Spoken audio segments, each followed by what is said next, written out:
The Vice President, Alhaji Dr. Mahmoud Bawumia, has set up a commission of inquiry to probe circumstances leading to the violence that occurred during the Ayawaso West Wuogon by-election last Thursday. Now, the decision was taken with the consent of President Akufo-Addo, who is out of the country. Former Commissioner at the Commission on Human Rights and Administrative Justice, Shraj Justice Short, has been appointed the chairperson of the commission, while former Dean of the Faculty of Law, GIMPA, and private legal practitioner Ernest Kofi Aboche would be the secretary to the commission. Henrietta Mensah Bonso and Patrick Kia Champong have also been named members of the commission. The use of the phrase "bloody widow" on a placard in Parliament yesterday was the subject of a protracted debate on the floor of the House today. Some members of the minority flashed the placard in the chamber while walking out of Parliament. Now, the action was in protest against the Member of Parliament-elect for Ayawaso West Wuogon, Lydia Seriam Al-Hassan. The majority in Parliament demanded an apology from the minority for denigrating the new legislator who won a controversial election. But the quest for an apology proved to be fruitless, as the minority vowed never to do so. Citi News' Caleb Kuda has more. The minority in Parliament walked out of the chamber during the swearing-in of the partner of their late colleague, now-turned-colleague, Lydia Seriam Al-Hassan. They did not just walk out, they did, with a statement that drew widespread condemnation. The statement, "Bloody Widow," was received as distasteful and insensitive by many. And the grievousness of this statement completely overshadowed earlier condemnations about the violence that marked the by-elections at the Ayawaso West Wuogon constituency. For starters, it seemed like a banter between the female MPs. I strongly believe that wherever the minority leader is, he will be very disappointed in the minority caucus. On this note, Mr. Speaker, I say they ought to apologize to the honourable member, Honourable Lydia Seriam Al-Hassan. All women in Ghana, all widows in Ghana, they shouldn't go back ever and ask for the women votes. For the widows' votes, they shall always be in the records. It will always be in their memory. The people who were attacked, the people who were attacked are people who contribute. They pay taxes. And it is their money that was used to buy arms and ammunition for the security agencies who used their taxpayers' money to attack them. Tensions were high, but the push for an apology from the leadership of the minority over the insensitive message on the placard will lead to a dead end.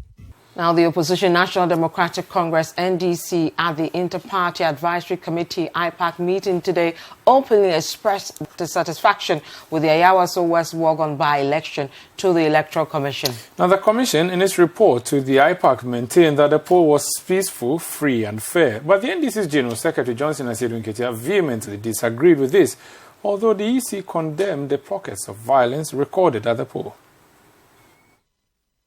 The Commission, in its report to the Inter-Party Advisory Committee, IPAC, as in earlier media briefings, maintained that the poll was peaceful and free and fair. This is notwithstanding that the poll was marked by pockets of violence and widely condemned. NDC General Secretary Johnson Asiedu-Nketia questions this. Look, you cannot call this election peaceful.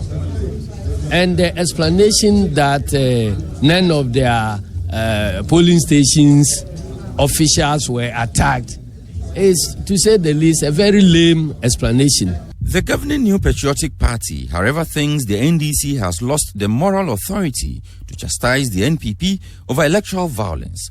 Party General Secretary John Boedu says the opposition NDC cannot be trusted on this. The Electoral Commission, in its official press briefing hours after the meeting, condemned the brutalities. The Commission condemned the violence that took place in the residence of the candidates of the NDC in the just ended Ayawaso West Wuogon constituency by-election. Welcome to Glefe, a community here in the Greater Accra region.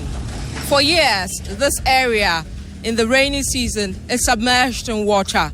Despite these challenges and others to do with health, sanitation, education, and all that, residents continue to live here. Why? We'll find out in today's edition of the City Newsroom. Yafrimpong has lived in this community for 20 years. He's going to tell us how it's been over the years and what it looks like when the rains set in. Mostly, epono. First na a watama edeba August, September, October muno.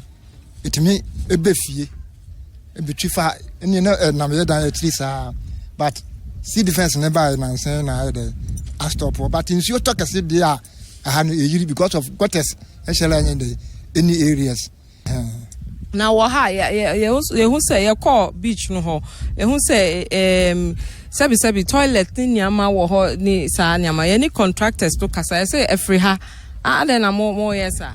Ampa toilet ni ade there e true say there's no government toilet here. Government toilet be any area ha. And this a private one. And so no. Let me speak to more residents. So Beatrice lives here. Beatrice, how long have you been living here? 3 good years. 3 years. How has it been living in this community? Oh, yeah, it's not fine at all. We need government help so that as for here, we don't have dustbin, we don't have government hospital, public toilet, and when the rain falls, it comes here. So how do you manage, for example, when it rains, this is your kitchen, right? Yeah. So when it rains, where does the water get to here in your kitchen? Oh, sometimes up to this level, sometimes down there. Right. So how do you manage when it comes up? Oh, as for here, there we suffer. Sometimes we use the bucket to collect all the water so that we will be free. Otherwise, we cannot get into our rooms.